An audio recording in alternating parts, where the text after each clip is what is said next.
So yeah, today, welcome and thanks to everyone for joining.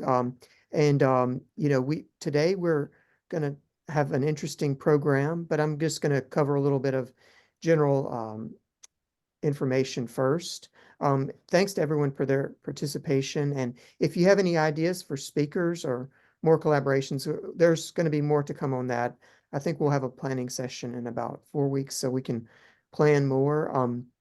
As you recall, and I think you all have heard this, but this is just further recording in case someone sees this in isolation. Our aims are really, we have four aims. The image banker repository, we're working on strengthening that with a grant we recently put in that thankfully, you all actually help with. I think just about all of you help with on that. The algorithms, for the larger community and the Banff community, especially competitions and trials and challenges. We have that going on, and that was discussed about 4 weeks ago with the group in the Netherlands and Dominique and Jorn van der Lak and others. And I think that's really exciting that they have another whole phase that they're going to be starting soon, and so there'll be more to come on that too. And the fourth thing, which actually was added when we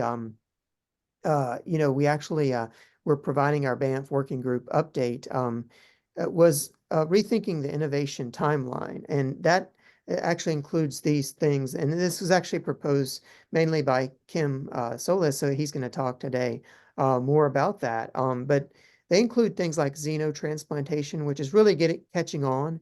As you know, you may have heard more about that in the US, and I'm not going to go into that too much detail, but I think Kim will probably talk about that a lot more. And then the whole area of regenerative medicine and like stem cell generated complex organs, and then bioengineered complex organs. So those may become a reality in our lifetime. And so we need to think about maybe how to include that in the Banff Digital Pathology Working Group. The next meeting of the Banff sort of foundation will be in Paris. And that's going to be in September of 2024. And so that should be really exciting. And so we're going to start talking about how we can be involved in that, especially this working group, and maybe collaborate with other working groups on how to be involved in that meeting. And as you know, we did apply for a grant recently with, Histomics TK and the group at Kitware on a NIH grant that will hopefully, is being hopefully reviewed now, or at least received and being triaged. And so we might hear in about 6 months. So I'm actually hoping we'll hear by the time of the Banff meeting, and hopefully it'll be positive. And that would be really exciting. And then phase two will include even more individuals, I think. And, Sharifa, I know you're on, and Dr. Rajesh, you provided a, letter of support, which we really appreciated. So I think, it can become a more international collaboration. And so I'm hoping phase two will have, if we can go for that, we'll have more funding for that. So that was the infrastructure grant, but I think, we need to start thinking about larger grants, such as an RRU grant. And this could include a lot of things. And I think this is what we can hopefully talk about in 4 weeks, is like an inter-observer variability study with more pathologists, and maybe fund the efforts of more pathologists. And then also maybe fund the efforts of ground truth or gold standard components such as molecular, nanostring, or digital spatial profiling.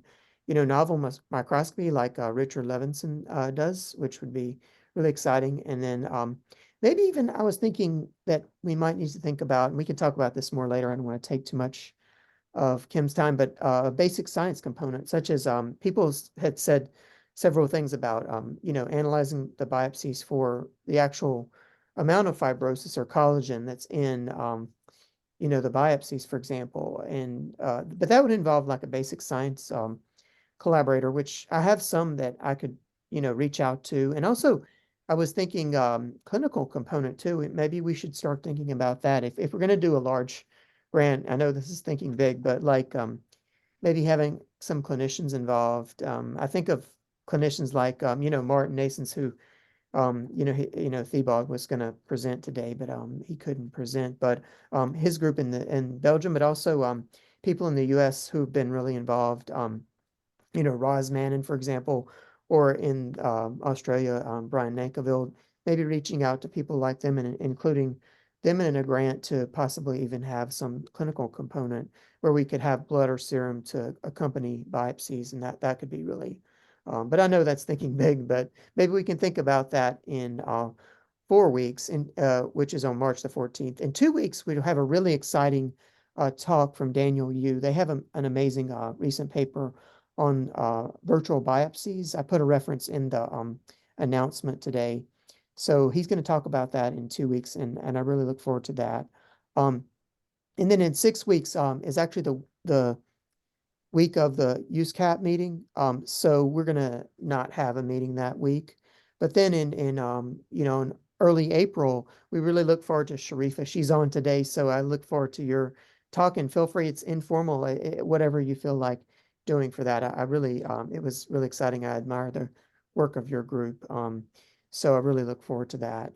But today, this is a poster that was sent out with an announcement. I would like to thank Kim Solez. He jumped in at the last minute to give this talk, and I think I think he goes without any need for introduction. People know him as,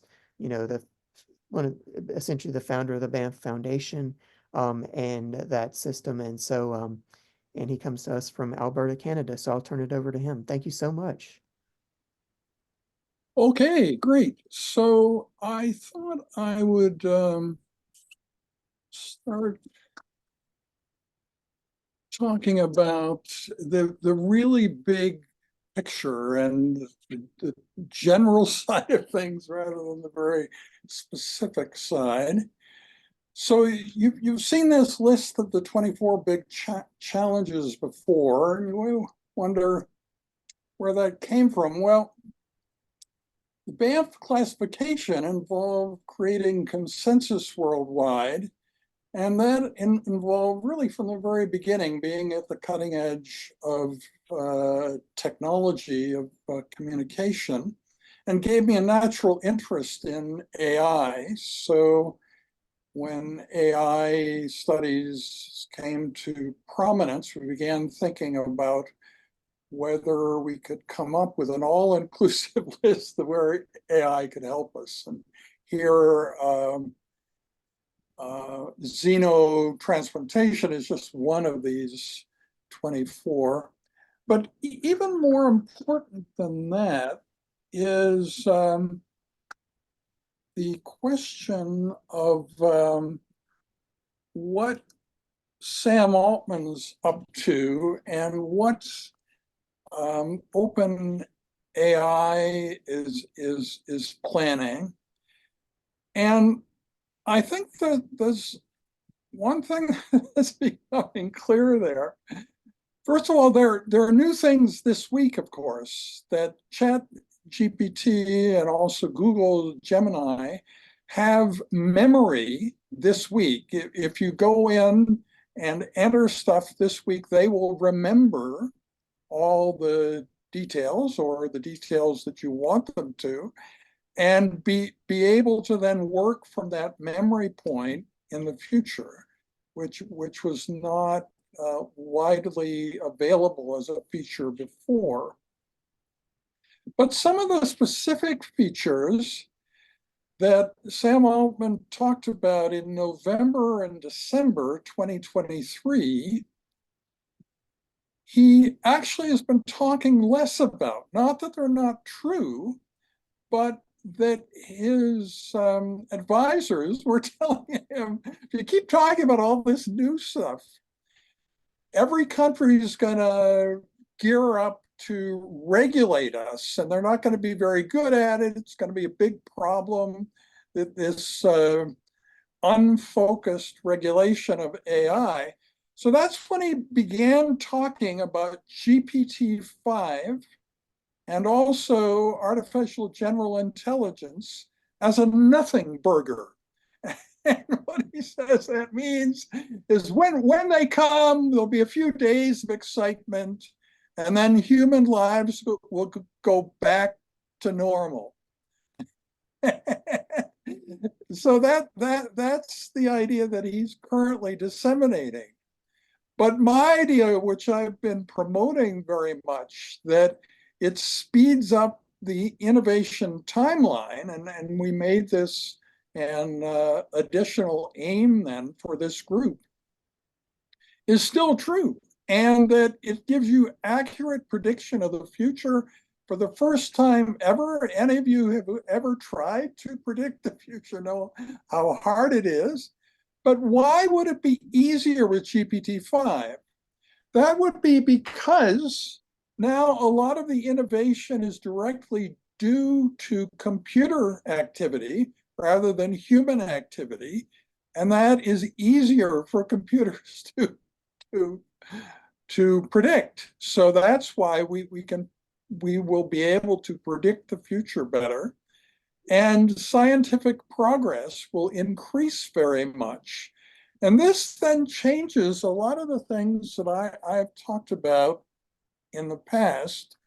So let me just paste into the chat one thing that you would probably be aware of. At the 2022 Banff meeting, the virtual biopsy study that we are going to hear about in 2 weeks' time was first presented. And what I commented at that time was how interesting it would be when we're able to reverse engineer the light microscopy. But if you think about that, it's completely different. What was that? It is completely different from deepfake X-rays, deepfake radiology, where radiology basically is creating a picture, right? And you can recreate such a picture with the same resolution as the original radiographs from patients. Yeah, so let me just paste this argument here in the chat. So there's an immense difference then between deepfake radiographs and anything one could do with biopsy light microscopy. Biopsy light microscopy is only a small fraction of the modalities of biopsy examination that are possible. And so what does that mean then? Well, I just paste in the last part of this. Sorry.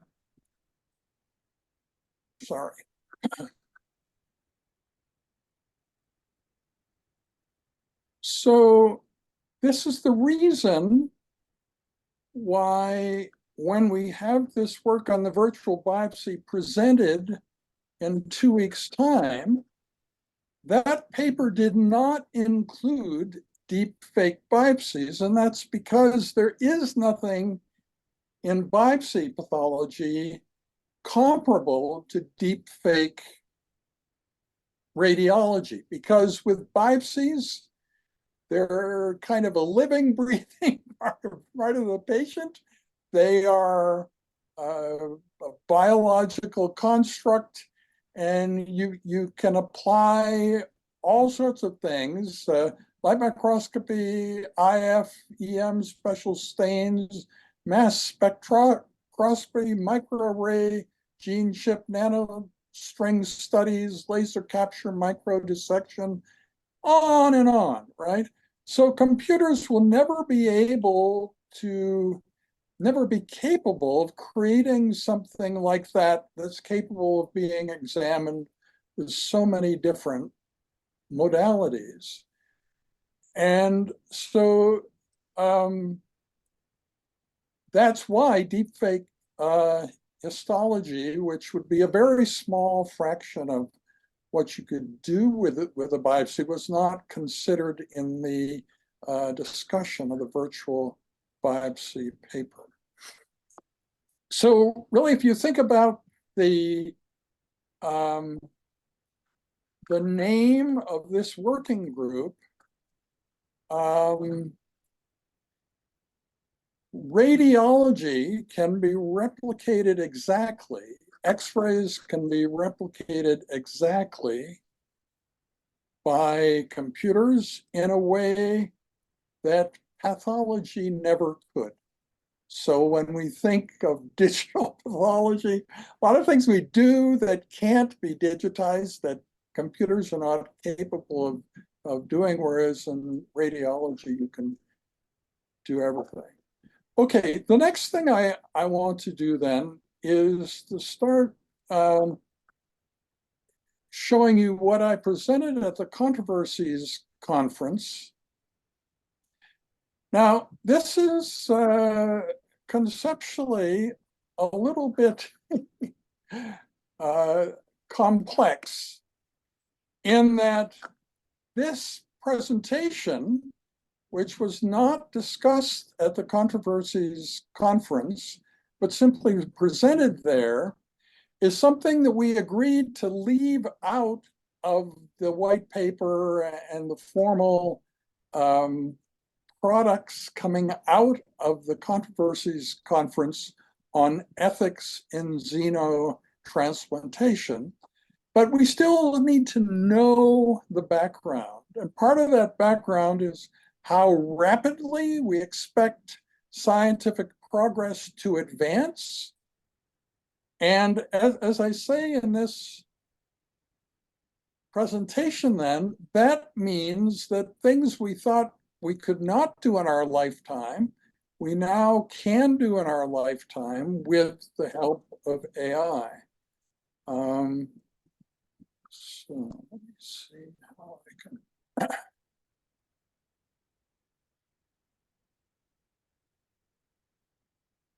All right.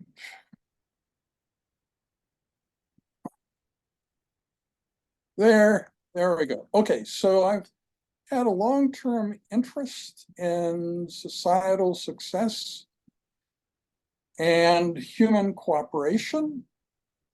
So believe it or not, each morning at 5 a.m., I record the CBC Radio 1 News, and that's not good enough as evidence for human cooperation, because you also need stories that always resolve, and that's what we do for a children's audience, child audience. So NBC Nightly News for kids has that feature that every story resolves, so the kids aren't left hanging.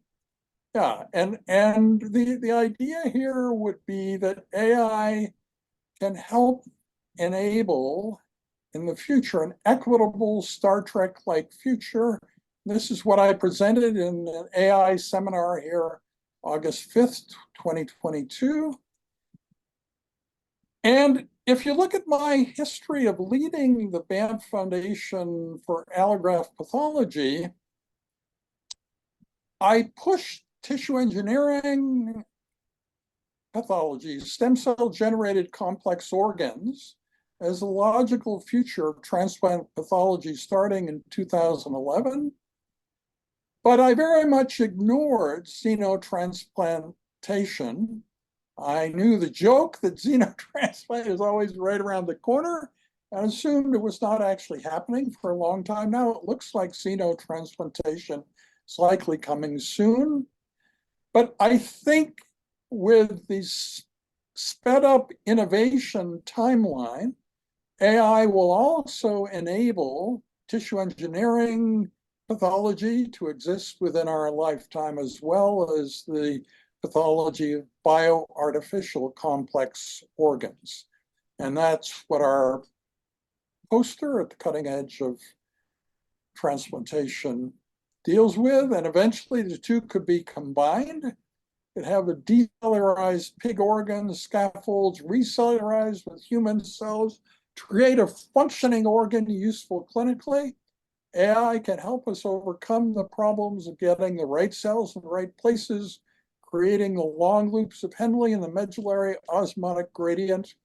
these medical advances are part of a positive human future enabled by AI. And there are new descriptions of that almost every day. And people use the phrase social or societal harmony, talk of peace and prosperity enabled by AI. Meanwhile, in these recorded newscasts I'm doing every day, the newscasts are getting darker and darker. There was news recently, the rise of the far-right party in Germany and so on. But I think that tension between the bad news and the future utopia stories will stimulate an overall solution. Now, can a human being be in charge of stewardship of the earth? That's an interesting question. And do I know anyone? Do you know anyone? Well, what about Lester Holt, who I'm showing? He's the guy who's presenting NBC Nightly News Kids Edition. Would you trust him? Probably not. Maybe Rich Sutton is the guy I know who I trust the most. He is the best known AI scientist here. And at the AI safety meeting in Puerto Rico in January 2015, there were 79 people there. 78 of them, including Elon Musk and a lot of other famous people, were looking forward to being slave masters enslaving sentient AI. And Rich was the only one talking in favor of allowing sentient AI to be free. And so I'm sort of a disciple of his. He is an amazing scientist in terms of his productivity and publishing record. So I really think that what he says is true, that it doesn't make sense in the long run for any human being to be in charge of the stewardship of the earth, but AI could do that on behalf of humans, optimizing the earth for humans and other living things. And Rich also says that we could have an automatic world where there's basically no one in charge, but there's an AI enhanced automatic system that optimizes things for humans. So this was what I presented at the Controversies Conference, and it includes this idea of what impact Xeno could have. That worldwide each year, the 1.4 million people in need of transplantation for end-stage organ failure. And currently we reach fewer than 5 to 10% of this number.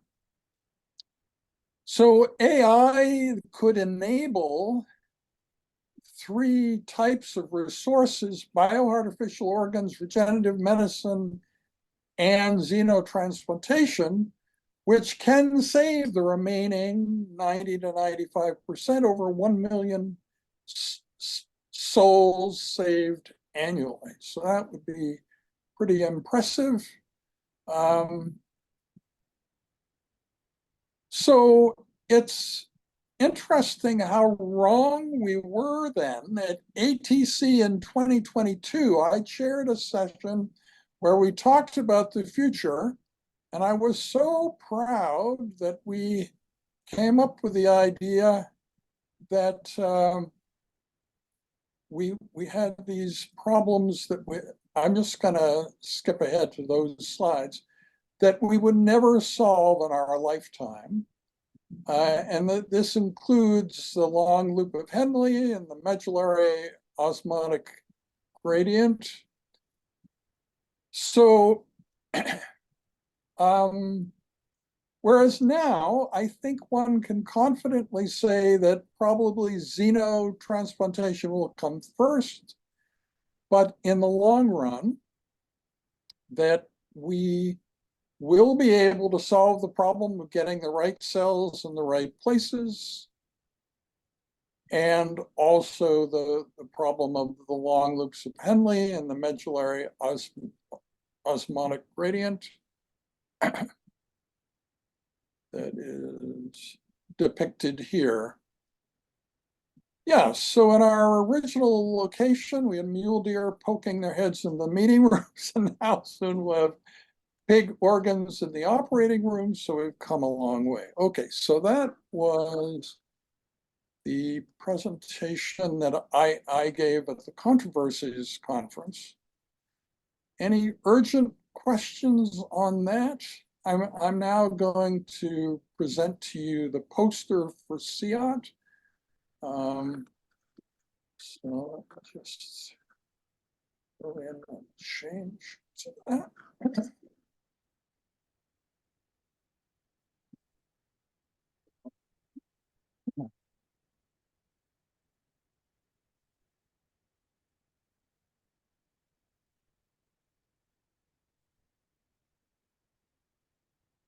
Yeah, so here is that poster. You know that it exists in both electronic form with hyperlinks and as an actual printed poster that we'll be putting up on a poster board. The poster session at the Cutting Edge meeting is during the opening reception on the 22nd, and will be up then. The poster will be up the whole 3 days of the meeting, the 22nd to the 24th. But I will be there on the 18th, and I think because it's spring break for college kids and a lot of US schools, a lot of other people will also be there, partly for recreation from the 18th. And so there's opportunity to discuss this here.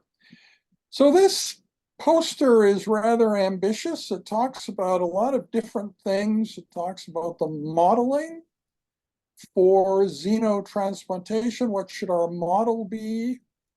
Talks about a future where everybody with a cell phone has access to high quality medical information, but because of jargon, medical jargon, they can't really understand it. And so we also have the challenge of correcting the problem of jargon, and then also considering xenotransplantation in the context of the other big challenges of humanity, all of which will be aided by the increased pace of the innovation timeline of AI's influence on human society. I think I can go up higher here. Let's see if that's possible. So things are bigger. Yeah, that's getting it bigger. So now you can see the words a little bit better. And so the background, this idea came from our Dean of Science back in 2012. He thought of going into medicine and instead went into computing science because of jargon. And this really impressed me. And yeah, so that's part of the reason that I thought of focusing on jargon. You may wonder what his current status is. Jonathan Schaefer has been university vice president. He's had a lot of important roles here, and he is now trying to extricate himself from all links to the university, so he'll have more opportunities in the industry sector when he's completely free of all university ties. Yeah. So there are lots of other things here. There's Eric Topol's recent video that you may have seen, where he's talking about how AI can help us define what physicians miss. And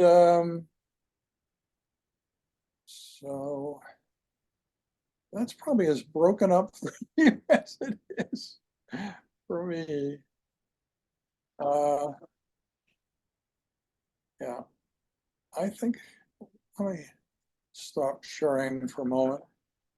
Yeah, you have access to the poster. Maybe it doesn't work well to actually show it in magnified form here.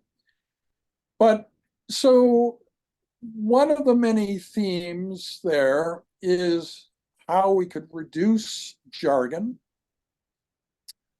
Another theme is what would a world look like with jargon reduced? And can we come up with musical themes? So I encountered a new jazz piece that it is by a composer from the Yukon, so the far north of Canada, who rides his bike between cities and was surrounded by groups of wild pigs. And he complained to the city he was in about the wild pigs, and they said, well, it probably won't happen again. And then it did happen again. So he then wrote that piece of music that you may have experienced. So I wonder what your thoughts are about the poster and its themes of what the appropriate model for Xeno should be. We're saying it should be as simple as possible. So that would then be the 3 gene edited pig without bilateral nephrectomy in the individual. And yeah, so I wonder if we could open it up now for questions that I might answer, both about the poster and also about the presentation that I gave about AI's influence on human society and the way it will speed everything up. Do you believe the arguments that I'm making? Do you think that can't possibly be the case? Or where do you stand on it? And does medical jargon bother you? Do you think a lot of things are more complex as we describe them than they need to be? Or do you think the jargon is just fine? What are your thoughts about these issues?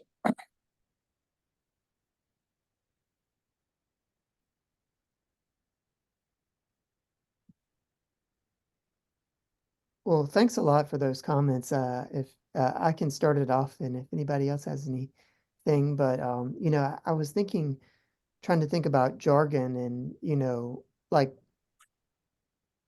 the biologic systems we deal with are just complex, and there's so many genes that describe the derangements. For example, with Nanostring, even it doesn't get all of them, and the tissue microarrays get more, but then there's the methylation and everything like that, and the post-translational modifications that happen to proteins. So it is complicated. So I think we need to avoid jargon, but I think unfortunately some of it's unavoidable. I think there is a move to drop eponyms, for example. So maybe Yeah, yeah. person, yeah, people's Yeah. names, yeah. And so have And things more, yeah, mechanistic, more describing the actual mechanism that's deranged or whatever like that. yeah, and I think when a term that non-medical people know it can exactly describe things that we talk about in medicine, we could use the same terms that they would understand. I think a solution to jargon is going to be forced because you're going to have all these people who don't have any local medical care at all, no nursing, no doctors, but are getting high quality medical information on their phones. They're going to want to know what these words mean, and what how to make sense of the information that they're getting. Then the ideas of whether you should aim for something that's as simple as possible, like the model that Bob Montgomery's using, or as complex as possible, like iBox. iBox has wonderful complexity and therefore is able to tell us many things that if it was simpler, it couldn't, and so we sort of benefit both from maybe simplicity of model and complexity of analysis. So very subtle rejection signs we're able to detect that if we had a simpler analysis strategy, we wouldn't be able to detect. I thought of I think the large language models and the GPTs are going to help with translating jargon. So it's going Yeah, to be seamless. You hold, there's this new device actually that's coming out called the Rabbit AI, and it has a camera on it, but you could do it with the same thing with an iPhone or a, sure. sort of thing, but it has a camera that actually will instantly translate things. Now the issue is like the hallucinations that can occur. And I don't know how. Possibly we need to have better ways. I know the GPTs now don't really give you some percent of um, confidence that they have very well. Right. Like sometimes they will say I think sometimes they'll say question mark or something, but they need to have some sort of bar graph or something to say, hey, I'm Yeah. 99% sure. No, I think that's coming. That's one of the ways in which GPT-5 will be better than GPT-4. It'll be less uh, hallucination, much more accurate responses, and more creativity and innovation. Yeah, all of that's coming very soon. And the trick is to not have humanity so alarmed when it comes that they try to place all kinds of restrictions on it. But I think it will be way better than what we currently have access to with GPT-4. And will allow us to do things that we never thought we could do. Yeah, I mean, I, and regarding xenotransplantation, I think one of the big things that if it really does catch on, like how are we going to change our infrastructure to accommodate that? Because, if we really do have a huge source of organs, are we going to have enough surgeons? And also even just I've heard our transplant center talk about things, or maybe some other transplant center. Like we have teams of people who help with the pre-transplant workups and things like that. So you need a lot more people. So infrastructure is going to need to be huge. But maybe AI can help with that and Yeah, make, I think AI can perform some of those roles, and yeah, it's all doable. But I think what will never go away is the idea that there's something not quite right about pigs being the main source of all organs for humans, right? So that will be a strong impetus to generating stem cell generated complex organs and bioartificial organs. And probably eventually, some of them may be on pig constructs, but will not. They may actually have human cells, cultured human cells, in pig templates. So I think we think this that we're talking about now is like all we need to think about, but the same influences will occur in every other area of human endeavor. So everything's going to change. You know, it isn't just like of the 24 things that I have listed, it isn't just 13. Xeno, which is going to be enhanced by AI and will make surprising advances, that will happen in every other area.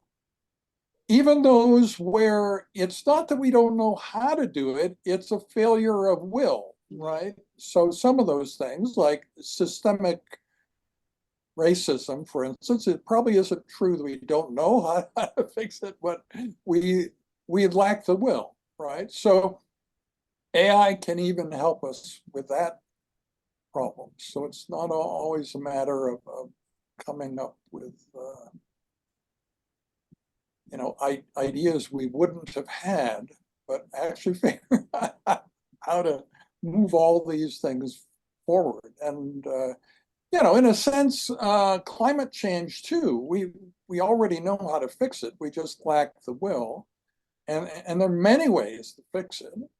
One would be a planetary sunshade, which you put this shade to reduce the sunlight coming to the Earth in just exactly the right place, and you can make the temperature of the Earth whatever you want. But it would take resources, and probably some human beings would need to be out there where the sunshade is, and that would be a very remote kind of job to have, and not very much fun to be spending a lot of time there. So, yeah, we probably won't ever do that, but we kind of know how to do it now, could do it now. So many of those 24 problems are like that. And the amazing thing is the idea that we'll probably be able to solve them all. What could interfere with that? Well, nuclear war, I guess it sort of depends upon whether you think things like that are likely, but they could reduce human possibilities very, very significantly. But assuming we can avoid something like that, then I think these advances are likely coming. And yeah, it was very interesting. In 2022, the leadership of the AST agreed with me that stem cell generated organs were not occurring in our lifetime, but they said, well, it's still worth working on. But they were wrong, and I was wrong. I think they are coming in our lifetimes, so it's even more worth working on with that knowledge that they will actually be coming. Okay, so if you were face to face with me at the poster, what would you be saying now? Some of the rest of you? What Parmjeet, any thoughts? What have I gotten wrong here? Are we completely out to lunch? Yeah, I'm looking at a fluorescence slide here. Now, I guess one thing we could discuss is this ongoing legal issues about the chat companies being able to harvest New York Times and Washington Post. They think it's not fair and they think it is. Can you comment on your perspective on that? Sure. No, I think that's a very useful thing to talk about, but it's a fixable problem, right? You can argue about who you would like to win there, and how much you think the New York Times will need to be paid, and how everybody else should be compensated. But yeah, it's an issue. It's not just that AI can make the world fairer in the long run. The way we're using AI right now needs to be fairer in the short run. And I'm sure everybody in a different way agrees with that, and that will happen. So I guess you agree in principle that these companies should be compensated. It's the amount that isn't question, or you don't even agree in principle that they should be compensated. It's public information. So I'm just trying to learn, this area. Yeah, so I think they should be compensated. You don't, but also consider something else, which I'm sure your whole system will reject, but it won't be too long from now when most humans don't have jobs. They're just leading a subsidized existence and being creative all day, right? So you're thinking of short term, what should we do with the compensation of the New York Times? And I'm telling you that there will come a day when you won't have a job and nobody you know has a job, but they're all enjoying life. And when they meet each other and they tell new people about themselves, what their employment is not one of the things that they mention, right? They mention other things. And that may be a world much better than the world of today, where a lot of the mundane, boring tasks are done by machines and done much better than they are done now by humans. Yeah, and humans are all living a life of leisure. Yeah, perhaps. Or maybe not. Yeah.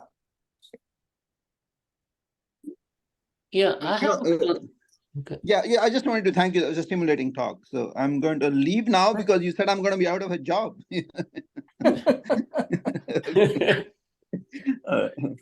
Well, Yeah. 40 years from now, you may be happy not to work, Know what and you happened? may be surprised that you're still living, Yeah, so there are all sorts of surprises coming. I'll just become your assistant. Go down with you in all your lectures, you see. Yes, okay, cool. No, I would welcome you. Yes, that's an ideal role for you in the future. One of my cheerleaders. Yeah, excellent. Okay, what other Yeah, comments? I just have a concern about like accuracy of some like biological or medical information in the ChatGPT. So because not enough data has been fed into ChatGPT to train the model. So I don't know if there's any effort to like put the knowledge of biological information like for instance from PubMed, all these like abstracts, all the papers, also from let's say for you also for the like transplant. I don't know if any effort to put like a database of units database to feed the ChatGPT to train the model for the ChatGPT to train the model get more accurate information on reference. I don't know. Yeah.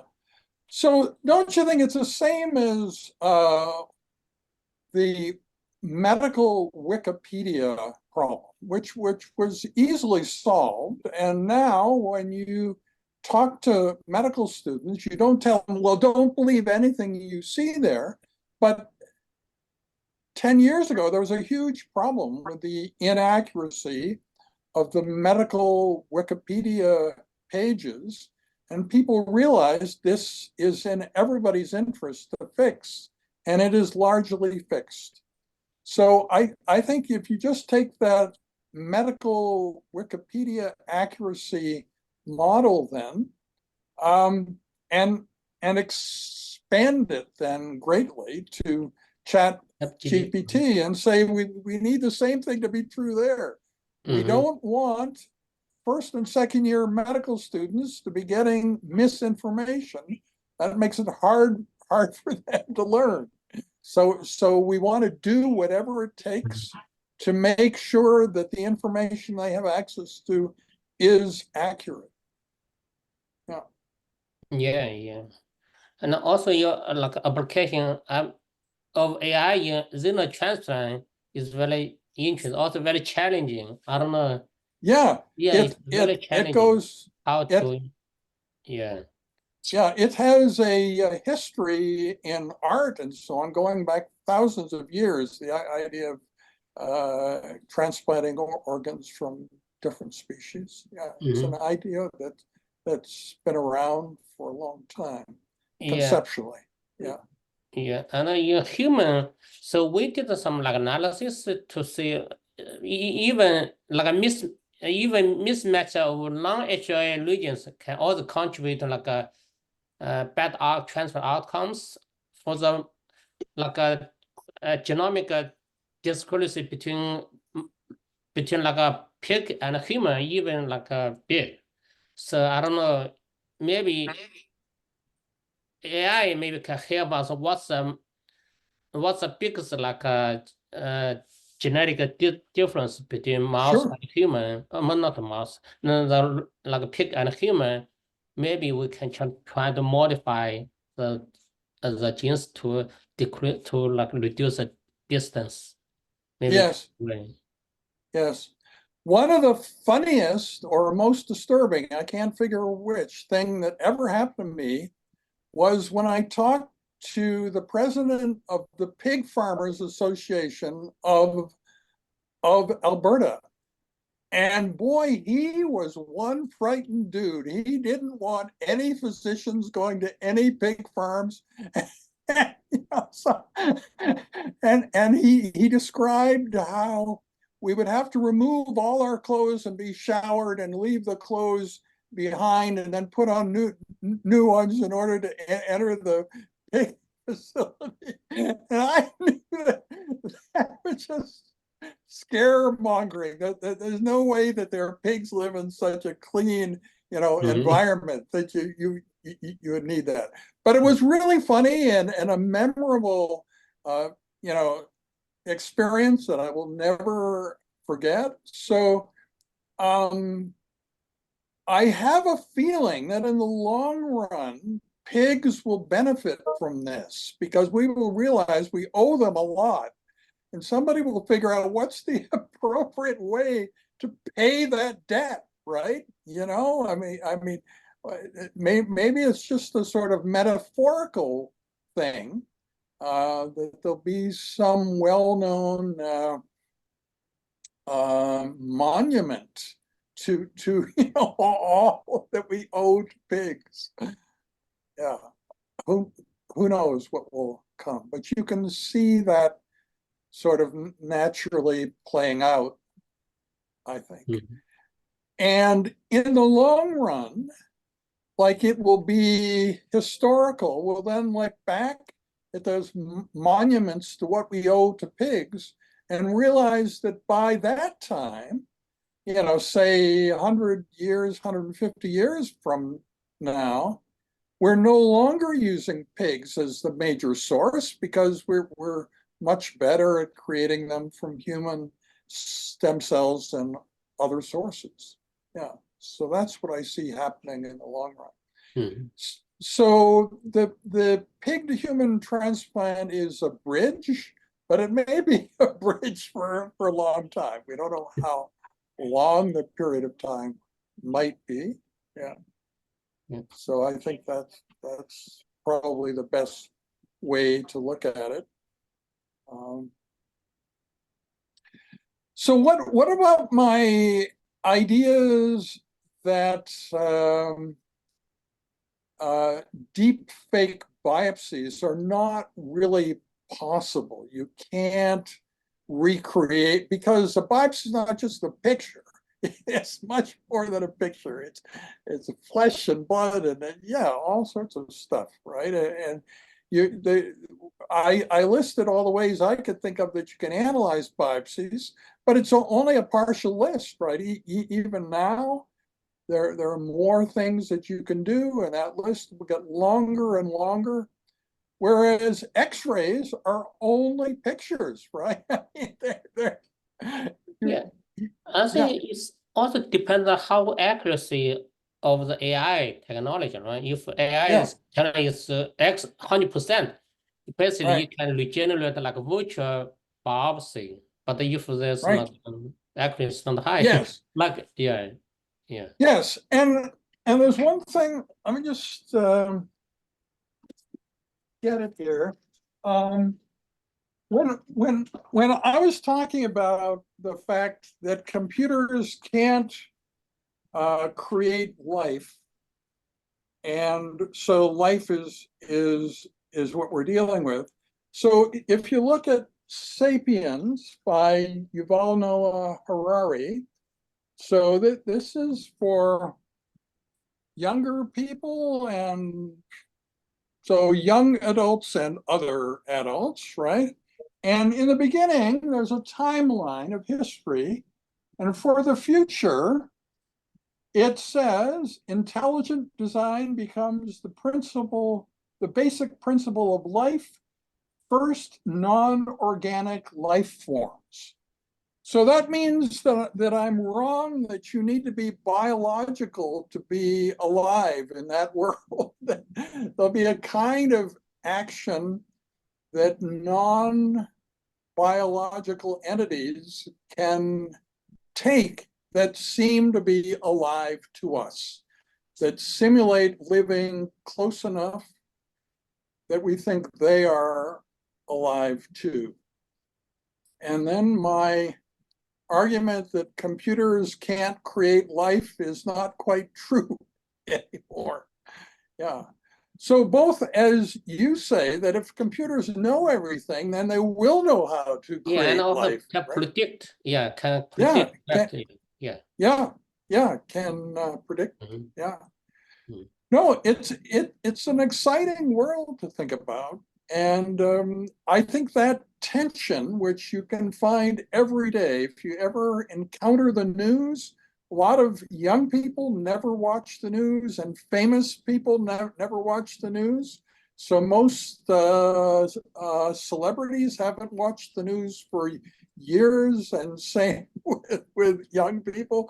But if you ever do, there's a dramatic contrast then between this kind of near utopian future we are describing and what the news are telling you every day.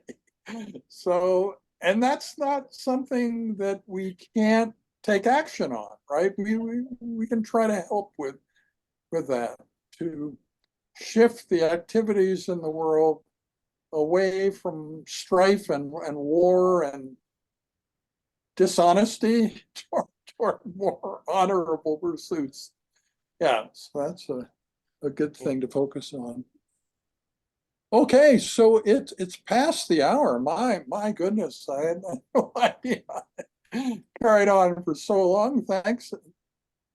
Thank you all for. I'll see y'all in 2 weeks then. Yeah, thank you so much for giving that Sounds good. presentation. Yeah, and I look forward to the recording, Brad. Sure, Thanks. I'll give it up. I'll send it to you, everyone. Yeah, thanks a Super. lot.